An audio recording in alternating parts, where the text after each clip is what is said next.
Tim Cullen MBE is an Associate Fellow of the Saïd Business School, University of Oxford, and was until recently Director of the Oxford Programme on Negotiation.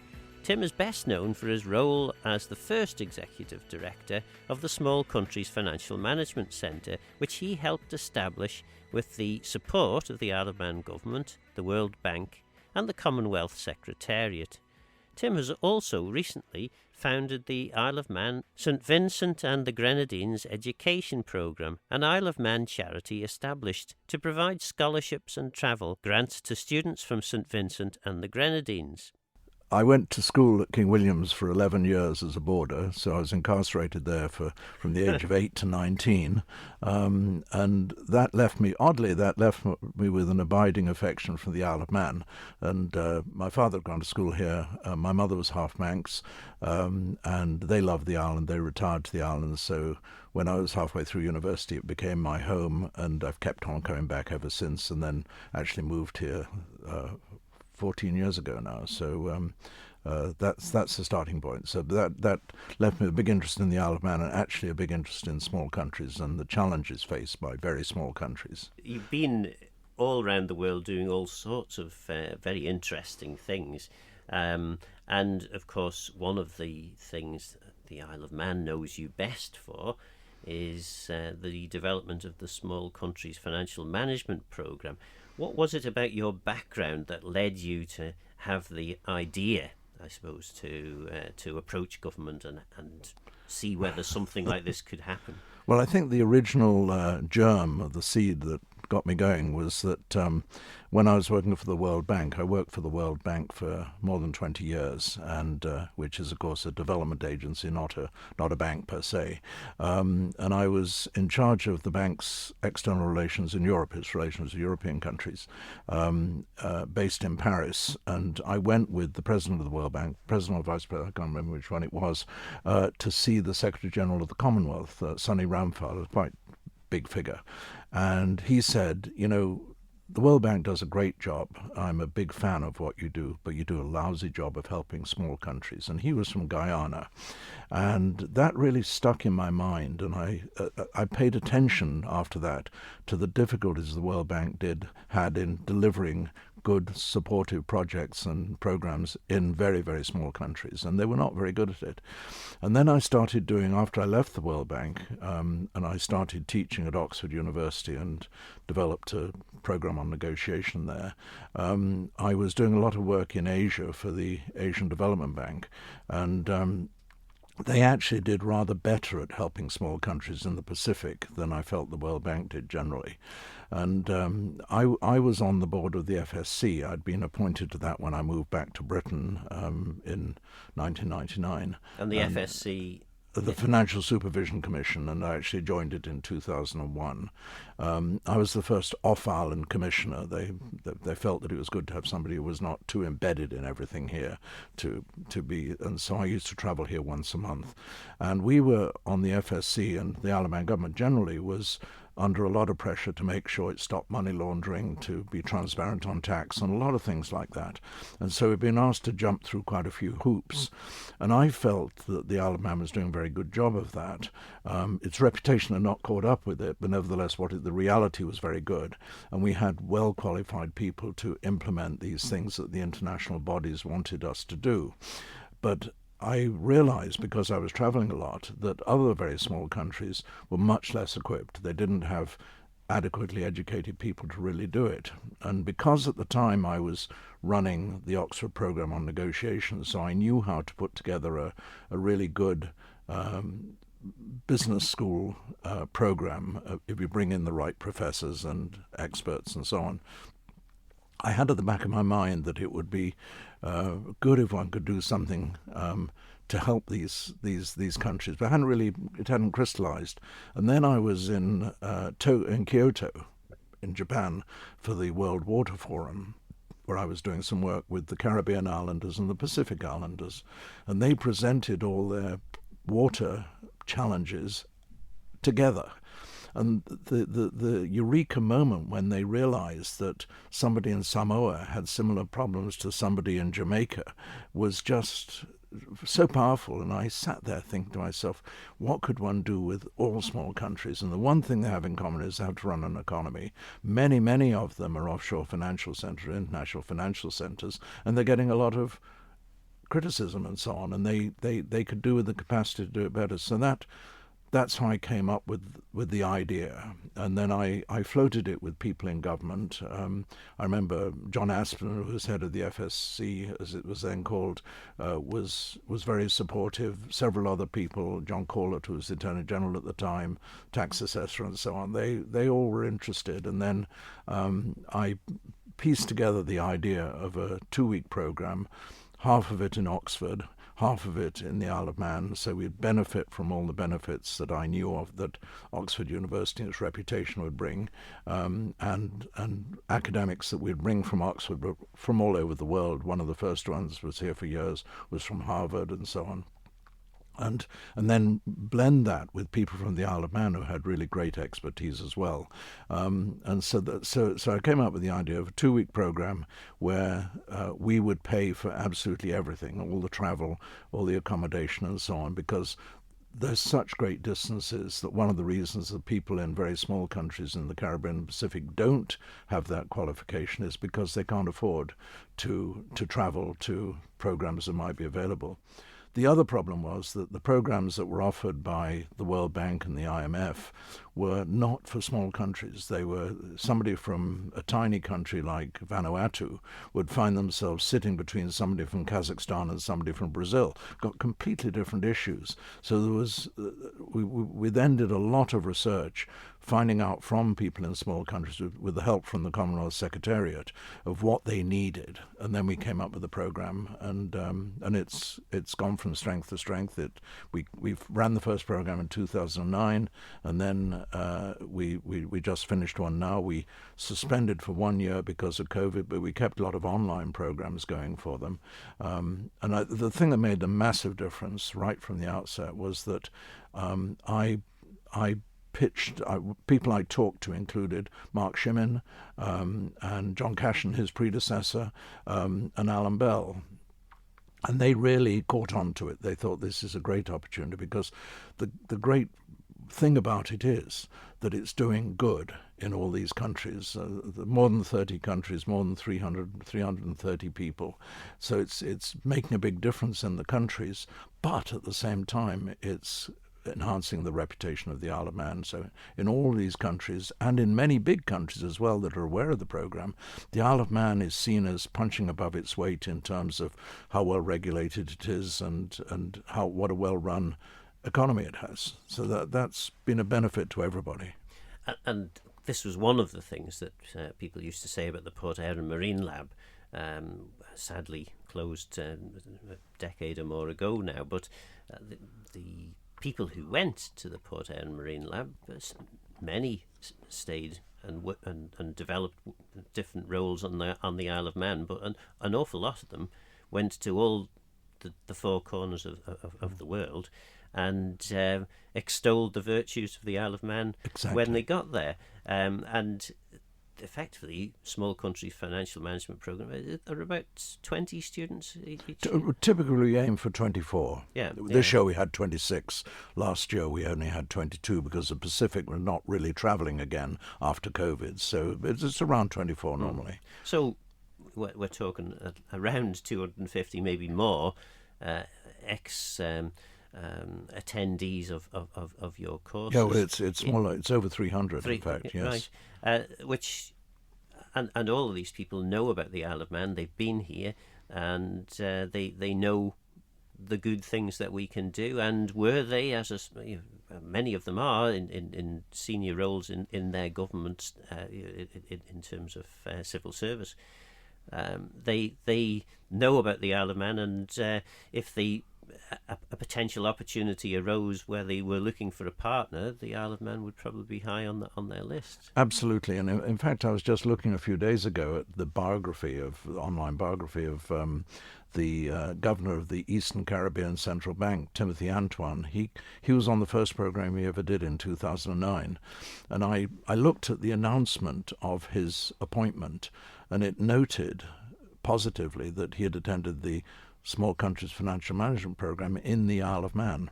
And you see that all the time. These people are being appointed to central bank governors and permanent secretaries of finance, chief financial officer in these countries around the world, and they mention the Isle of Man. And also the government in Westminster has noted the members of the select committee came over to Treasury Committee came over to the Isle of Man just before COVID, and we happened to be running Small Countries Programme at the time at the nunnery, and so they came in, and the two MPs responsible for that came in and were very impressed by what we were doing.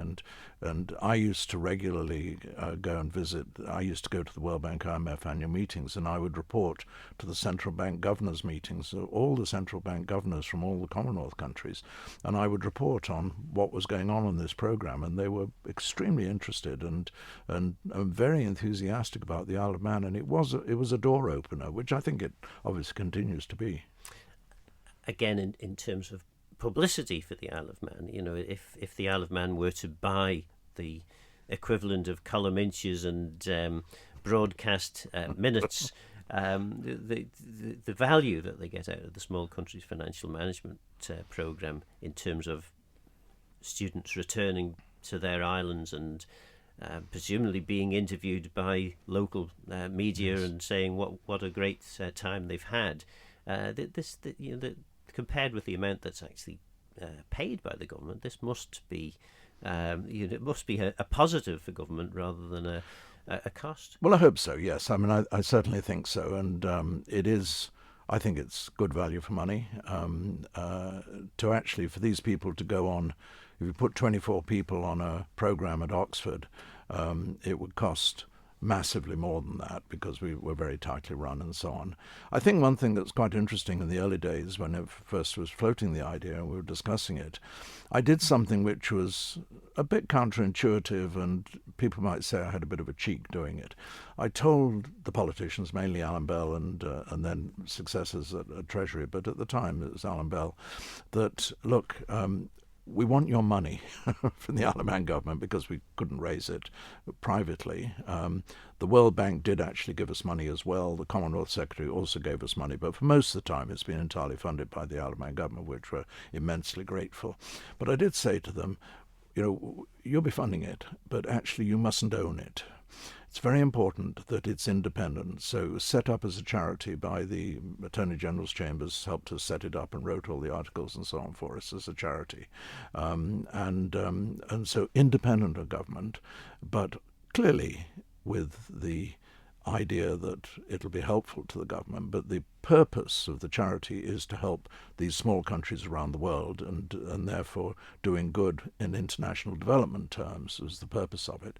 And I said to them that it's best if it's this way, because that way, if it's independent, if it's part of government, it might be perceived externally as a PR exercise, which would not be as effective as keeping it independent for people like me and the participants to say, wow, what vision of the Isle of Man government to support this. And it took a lot of courage, I think, for Alan Bell and others to give it its full support right from the outset. And they recognized that keeping it independent, we would sing their praises, which we have done. And so that's worked out very well. A bit counterintuitive. I felt I had a bit of a cheek saying you're going to pay for it, but I'm not going to let you have it. Yeah. And I suppose in terms of all this, because there will be people listening who will view this as money leaving the Isle of Man, and times are hard here. We've got problems. We can't afford to pay the nurses. The salaries that they need, and we can't afford to fix the roads properly. There's a whole raft of things that people will potentially say are much more important than this. How would you respond to that?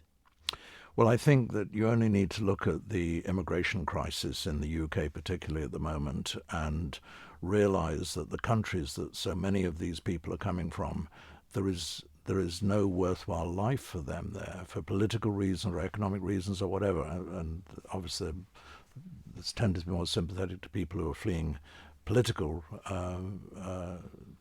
problems rather than economic problems. So, but the countries are many countries are very, very poor. The countries we serve are not the poorest. There are some that are. They're all developing countries. They all have to be eligible to borrow from the World Bank. They all have to have a per capita income below a certain level, which is much lower than our per capita income here. Quite a lot of them are really poor. Because many of them are remote and communications are very difficult and so on, they get treated as if they are even poorer than their per capita income would suggest. So I think any development assistance, and I know that the Isle of Man International Development Aid is very correctly geared towards the development goals that have been promulgated by the UN. They're also particularly focused on the very poorest countries and so on, which is absolutely the right thing to do. So, but I think particularly when you've got countries with conflict and so on, if you can give people something worthwhile in their own countries, if you can build that up, they're not going to then in desperation come here. And I think we should welcome refugees, but there are a great many of them and their lives are desperate. And if we can improve opportunities within the countries. And what's very interesting about the Small Countries Programme is that while it's very good if you can build a school or things like that, what's I think really valuable about what we do is what we call systemic. In other words, it goes across the whole system of government, the help they're getting. So if you get a good tax structure, if you get good budgeting, if you get a good regulation, you get all of those sort of things, it enables that country to thrive because it's a framework within which people can operate. And we look at one of the things we give guidance on is public service delivery. You know, how do you budget for the best schools, police, and all this sort of thing. And so all these sort of valuable things that any economy needs, we're helping them with that. So it's systemic. It's not funding a particular activity. It's not funding a health service, or it's not funding a hospital, all of which are admirable, but this is systemic. It's across the board. And that's been very, very valuable, I think. What future is there for small countries in worlds where people are so much better connected, and the ability to, I suppose, to have those economies of scale don't exist in the way that they would in a larger country? Well, I think actually, in a way, small countries are well placed to do certain niche things because they don't have a great big economy to run. So they don't need all the things that a big economy needs. So they can concentrate on other things. And we do see, I mean, one thing I would say is when they work together as groups. So you, for instance, get the Eastern Caribbean Central Bank, I mentioned as an example. They have the same central bank for a whole group of countries. And you have CARICOM, which is a trade organization for the Caribbean. You've got similar things in the Pacific too, and in the Indian Ocean. So when they work together and collaborate, and we actually have fostered that through the Small Countries Program, because the 300 plus people who've been on the program, they all stay in touch with each other, and they get in touch and say, we have this problem. We're trying to decide what to do about introducing a new coin to celebrate the King's coronation, for example. What's your experience been? Because I know you've done the same thing. Just a quite small example. So you get them all sort of working together like that. The other thing is identifying niches which they're particularly good at. So, for instance, Grenada has an extremely good medical school. Tiny island in the Caribbean, very good medical school. So people come from the US. I think they probably pay a lot less money than they have to if they went to a top medical school in the US, but they get the same quality teaching. It's taught by excellent people, which they bring in from all over the place, and they export doctors. You know, that's really, really useful. So there are quite a lot of those sorts of things that, and you know, we've discovered when we started ship registry, for example, and aircraft registry and so on. Those are things that we could do efficiently and more cheaply than in London, but of the same quality as London. So that was a very appealing proposition. So identifying niches where they can do things, and that when they do learn from others too, is really, really important. Is there a risk, though, that people come to the Isle of Man, they see all the things that we're doing, and they think, Oh, we could do that, and then they become competitors, or is that? I mean, to be honest, most of the people that come, they come from far away. They're not really going to be competitors to us. I think we have obviously in terms of an international financial centre, yes, perhaps some of them could eventually be.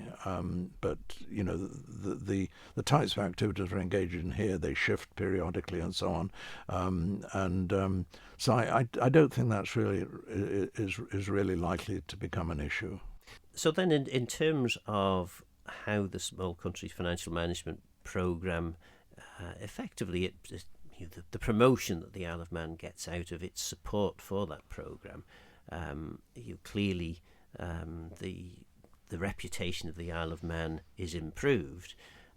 What is the I suppose the environment in which the Isle of Man's international reputation, particularly in relation to finance, what are the issues in that environment that the Isle of Man is actually going to benefit from being seen to be doing this sort of work?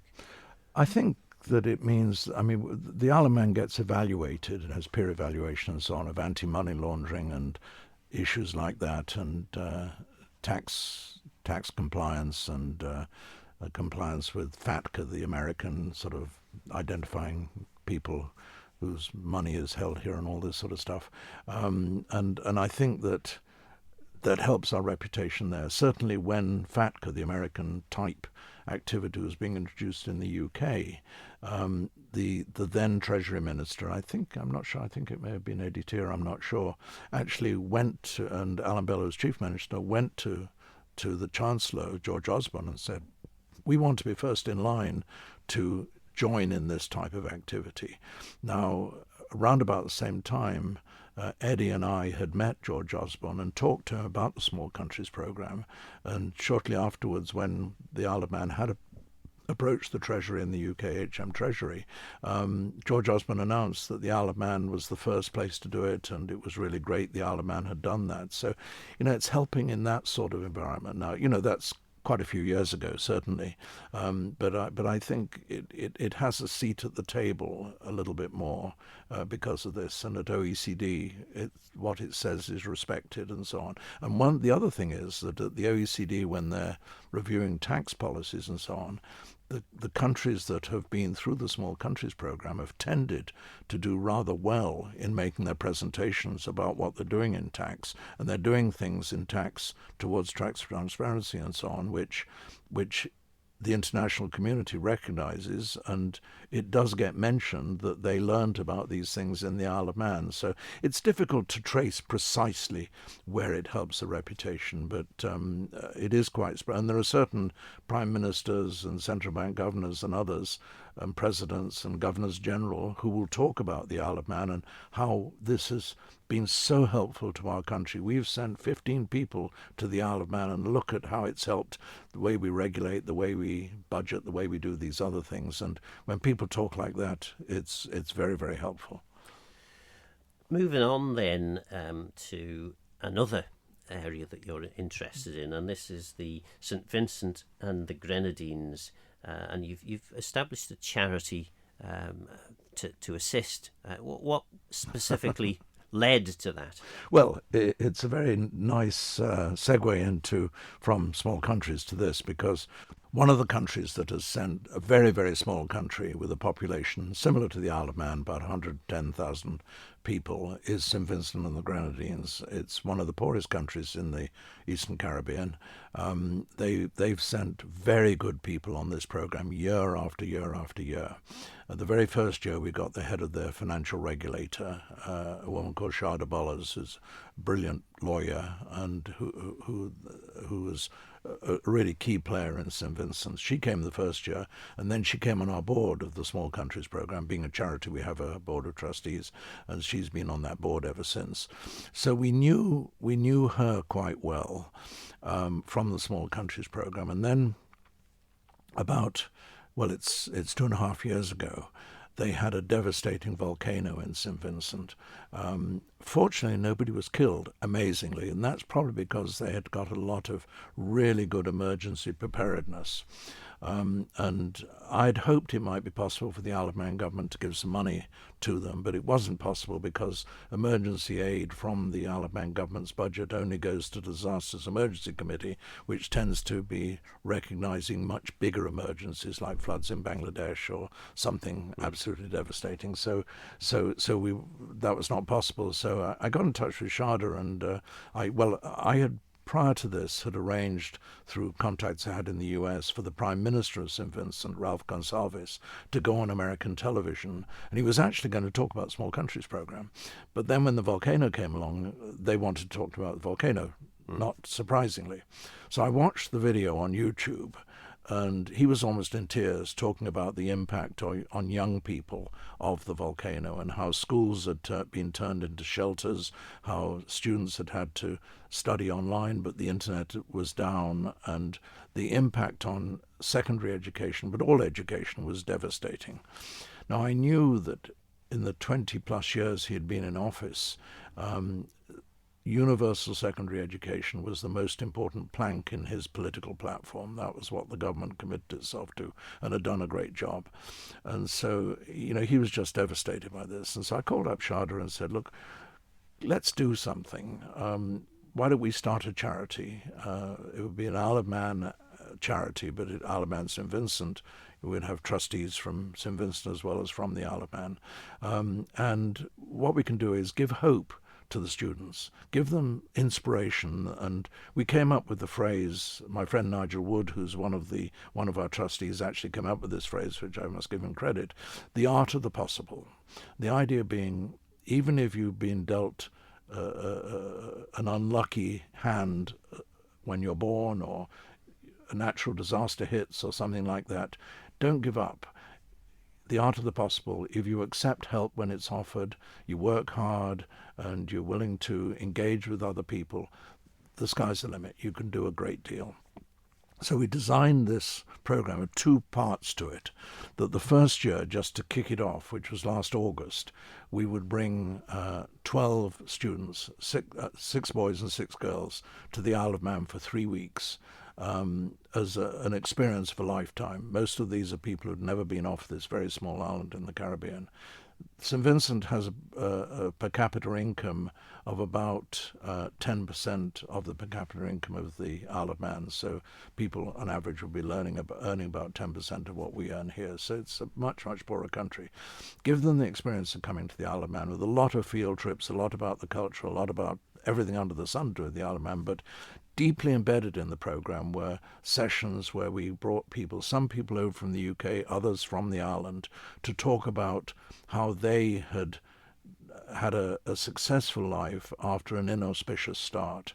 And one of them, the first person I thought of, was John Taylor, who's the inventor, grew up in the island, went to school in the island, went to King William's, in fact, overlapped with me. He's a few years older than me, but we were at school together. And I remember him giving a talk, which I'd heard, saying that because he's dyslexic, it turns out that that's a very good training to be an inventor, because you have to think round issues in the same way you have to think round words. And I thought that's very powerful stuff. So we asked John, and he said yes, he would come and talk to them. And we got a lot of other really interesting people to talk about their experiences and so on. And the idea to inspire these students, which it really did, so that we had these wonderful 12 students, plus 2 women who are adult chaperones who are teachers. They came over as well. And so for 3 weeks they were in the Isle of Man, and they are incredible goodwill ambassadors for the Isle of Man. The word got around back in St. Vincent of what we were doing. The Prime Minister told me he was absolutely... I went to St. Vincent at my own expense, I should tell you, by the way. I give money to the charity, but I don't have the charity pay for my travel. He said, this is just wonderful. We're so thrilled with this. The Governor-General of St. Vincent agreed to be co-patron of the charity, and I'm delighted to say the Lieutenant Governor, Sir John Lorimer, agreed to be co-patron with the Governor General of St Vincent. So that was a very nice endorsement, which we were thrilled to have. So there's big enthusiasm there. The next phase, and it was always intended that what we did last year would be, I hope it's not a one-off, I hope we may do it again at some point, but it was an enormous amount of preparation, an enormous amount of work, and lots of wonderful volunteers who made it happen. But we had to raise money to do it, and quite a bit of money to pay for it, because we paid all their airfares and everything. So the next phase is just starting right now. The first, we've awarded a scholarship, and the idea is that every year we'll have 2 scholars from St Vincent and the Grenadines going through the 6th form at King William's and doing the International Baccalaureate exam, which will give them opportunities globally. Now, we started with the first year because we need to raise the money. So the first year, the first student here now in September at King William's, and will be here for 2 years. She'll be joined next year by a second student. So from then on, we'll have 1 student in the upper 6, 1 in the lower 6, both from St Vincent, so they will be supportive. One of the things that was quite nice was that in planning this, obviously the airfares are quite expensive. And when I was in St Vincent, the Governor General hosted a reception, and I talked about ISEP, it's called Isle of Man, St Vincent and the Grenadines Education Program, ISEP. And when I said that as well as paying for the student to come at the beginning and end of each school year, we'd also pay for them to go home for Christmas, she applauded. And I think it's the little things like that which mean a lot, that we're sensitive to the fact this is a big adventure for this student, and she's embracing it, which is absolutely wonderful. But something happened recently which is immensely gratifying. I approached Virgin Atlantic Airlines. Fortunately, I was lucky I got to the right person, and Virgin Atlantic have agreed to partner with us by providing the plane tickets for us. That's a big saving for us. It's very important for us as well, because we're going to be looking to raise money from companies in the Isle of Man and elsewhere, and knowing that they're in the same bracket as Virgin Atlantic Airways, we're hoping that we'll find companies that say, we'll give you, £1,000 a year for 5 years, or £2,000 or £3,000 a year for 5 years, which is what we're trying to do. So as we need to keep raising money to pay for this. I suppose then, for people who don't know anything about St Vincent and the Grenadines, can you describe the? I mean, presumably the name certainly implies that there must be more than one island. Absolutely, and I mean, it's a very accurate description, because the St Vincent is pretty much the most northernmost island. There may be some smaller islands just north of it, but it's the big island. It's where the capital is.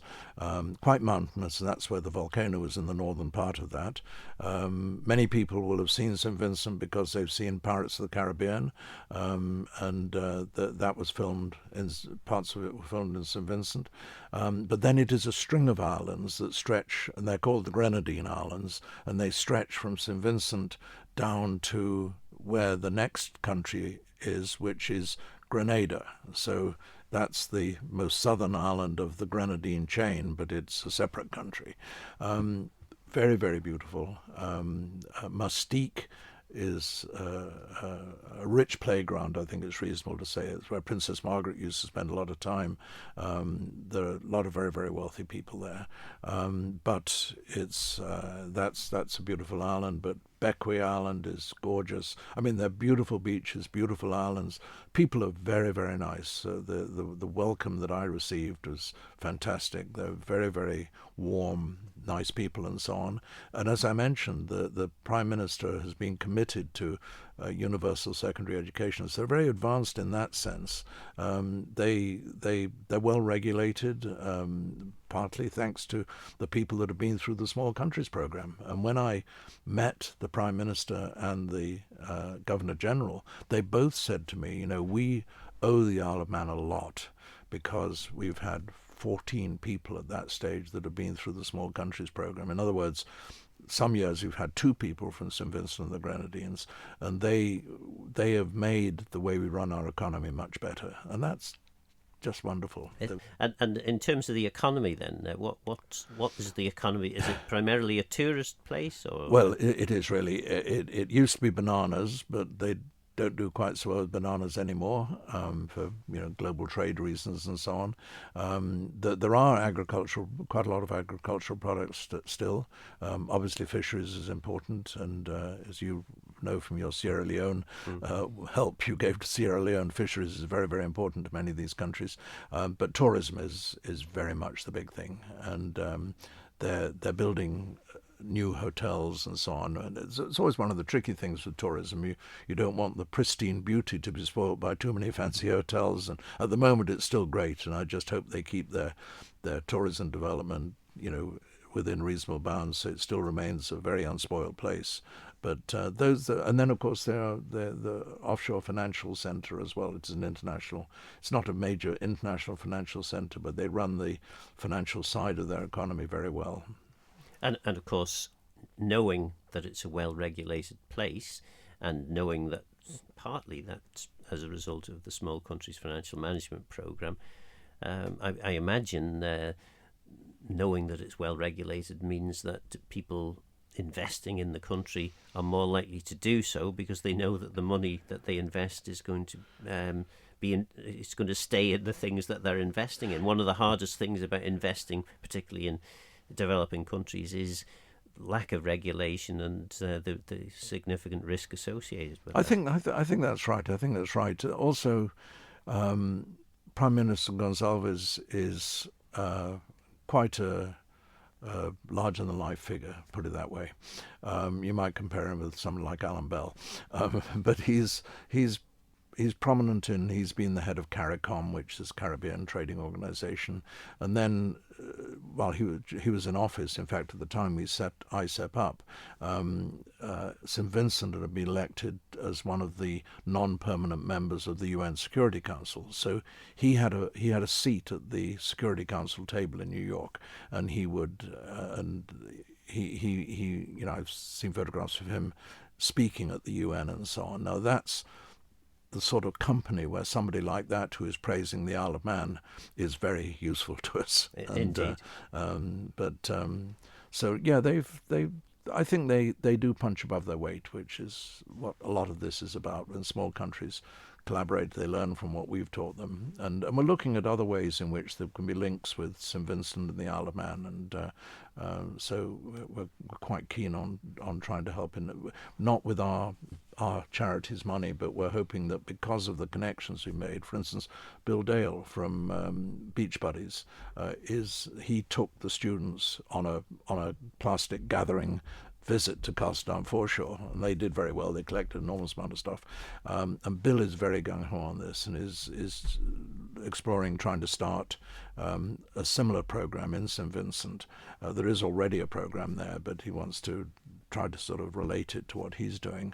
When the students were here last August, they had a whole day looking at the biosphere, learning about the biosphere, and they went to St. John's. They also got a little bit of exposure to work on the Manx language while they were there as well, because it was somebody whose first language was Manx.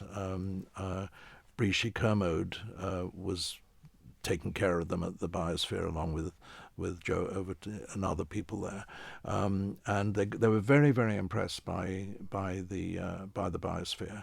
And actually, when they arrived there, the team from the biosphere in the Isle of Man gave them a little exercise to start with. These are teenagers, they're 17 to 20 years old, and said, as an exercise before we start, why don't you put together a proposal for St. Vincent to have a biosphere? Now, that was a little exercise just to get them interested in what the biosphere does. But now they're talking about seeing whether they might initiate a biosphere for St. Vincent. So St. Vincent might be a whole country biosphere. So that's the sort of thing, again, where what we do spins off, nothing to do with financial things, but it's a spin-off of this. So that I think is quite a positive thing. In terms of the charity, then, I mean, is there any, if someone's listening in and saying, I've got several £100 burning a hole in my pocket. How do they get involved? Are you looking for support from the island? Or? Very much so, and we've had a lot of support, and which we really appreciate. I mean, unfortunately, one thing that's been a bit slow, because we're all volunteers and there are not very many of us. There are only 5 of us on the island, and it's been difficult to get it right. Is we don't yet quite have a website. We're just in the process of finalising it, but we've had some false starts. It didn't, and we did pay somebody to do the first one.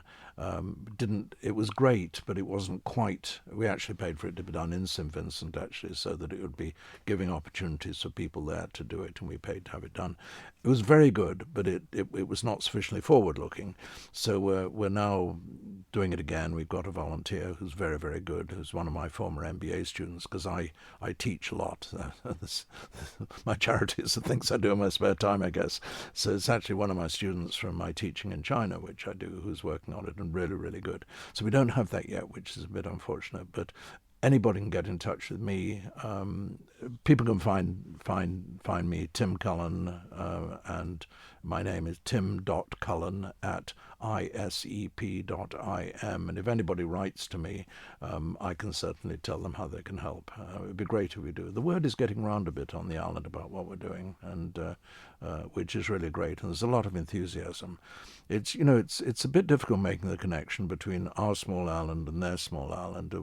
There are so many other purposes. Why would I help this? But it is a very inspiring program, and what we're doing is really changing the lives of people. So this young woman who's coming, to King William's, attending King William's now as a scholar, she's from a quite not remote, but a quite poor village in St Vincent, in the area that was affected by the volcano, and it's an opportunity. She's not been off St Vincent in her life, so and all the people that came last summer, they're all doing really interesting things. One of them in August joined the British Army, inspired by everything she heard here, and particularly inspired by Sir John and Lady Lorimer, both from the army, who really, really encouraged her. So all of these are ambassadors for the Isle of Man. They remain ambassadors of the Isle of Man, and they're doing very well. They're getting university scholarships and things like this, which they say they would not have had the courage to apply for if they hadn't had this experience of the art of the possible. Presumably, the student who's arrived at King William's College has been supplied with plenty of coats. Yes, that's one thing that you try to decide whether you keep quiet about the weather or whether you come clean. Interestingly, we before leaving St Vincent, she went through an orientation program, and I mentioned to you already the Shada Bolas, who is the lawyer we have one more trustee in St Vincent. This is a very interesting story. When I first got to know Shada, when she came to the Isle of Man for the Small Countries program, she said, I have a friend in St Vincent who lives in St Vincent but used to live in the Isle of Man. And I said, who's that? He said, well, her name is Lavinia. Well, the only Lavinia I've ever known was Lavinia Garvey, who was the daughter of Sir Ronald Garvey, the governor of the Isle of Man in the early 60s. So she said, well, yeah, her father was the governor of the Isle of Man. Gosh. She's now, her name is Lavinia Gunn, which is a married name. And she had lived in Mustique for a long time. She ran the Mustique Charitable Trust, so she's into all the right sort of things. And she's a school teacher. And she was born in St Vincent because her father was the colonial administrator in St Vincent during the war. And right after the war, so she was born there. She then went with him to his subsequent assignments, including Fiji, and then he ended up coming to the Isle of Man as Lieutenant Governor. In those days, you were governor a bit longer than you are now. And she went to the Buchan School, which, of course, is now merged with King William's College, so she's an old Buccaneer, but old King William's as well by adoption, as it were. And so she knows the Isle of Man well. So she is working with with Sharda on this. And so for the orientation, they did an orientation. They brought in the wonderful family, or the head of the mother in a family that is going to host our student for the 2 years she's here and be her guardian. That's Tracy Bostrom, who used to be the school nurse and is a nurse at Nobles. Wonderful, wonderful family, and great for us. And that's her contribution in kind, a massive contribution in kind to what we're doing. And she hosted a barbecue when we had all the students here last year. She's acquired knowledge about the island from these people. And then we also have people doing Zoom calls with her from the Isle of Man to talk about the International Baccalaureate. Mike Hoy, teacher for more than 30 years at King William's, and Rishi Harkin, who was a student there and a teacher at King William's, they talked to her about what the International Baccalaureate is all about. So she's more prepared. She's been doing her research on the IB, but she's going to be more prepared as she goes through King William's, because she had that orientation before she left. So everybody's sort of chipping in and helping. King William's has for years had students coming from, they're called Headmasters' Conference scholarships, from Eastern Europe, the former Soviet Union and former Soviet republics and former Eastern Europe countries. And they get scholars from there that again come in to King William's. And one of those is a guy from Moldova, again from quite a small place in Moldova. He came to King William's and for the lower six was there for 2 years and became head boy of King William's. Great achiever, and he was one of the people we had talked to our student before she left St. Vincent on a Zoom call, talking about what his experiences were and so on. So the opportunity that these people have grabbed, they're hungry for knowledge. They're very, very keen. It sounds patronizing to talk about it, but they just, they're a model of how of enthusiasm, which is really great. And I've actually, because I teach negotiation at Oxford and other places, I've donated negotiation classes to King William's. I'm a trustee there, and I found us probably being a little bit more helpful to them by giving them some of my expertise. So for several years I went in and over several evenings would conduct negotiation classes at King William's. So I've met a lot of these students who've come from faraway places, and their thirst for knowledge is fantastic. I think everybody there is very positive. There's a very good international ethos and a big enthusiasm for learning. But those people that come from faraway places certainly recognize the benefit they're receiving and really work hard. I think the case for foreign aid, international development assistance, is a very strong one. It doesn't need to be massive projects. Now, the amount of money that we're given by the Isle of Man government in terms of the percentage of the aid budget, it's I think probably a little bit, it's a bit more than 10%, maybe 12, 15%. In global terms, it's not, in fact, an enormous amount for the impact it has, but the impact is massive. And I think that, everybody, I think, should recognize that, yes, we've got big issues we need to address at home, and of course we need to help with those things. That has been very, very helpful. Now, the ISEP program, we stated from the outset, we're very conscious of the fact that post-COVID government money is very tight.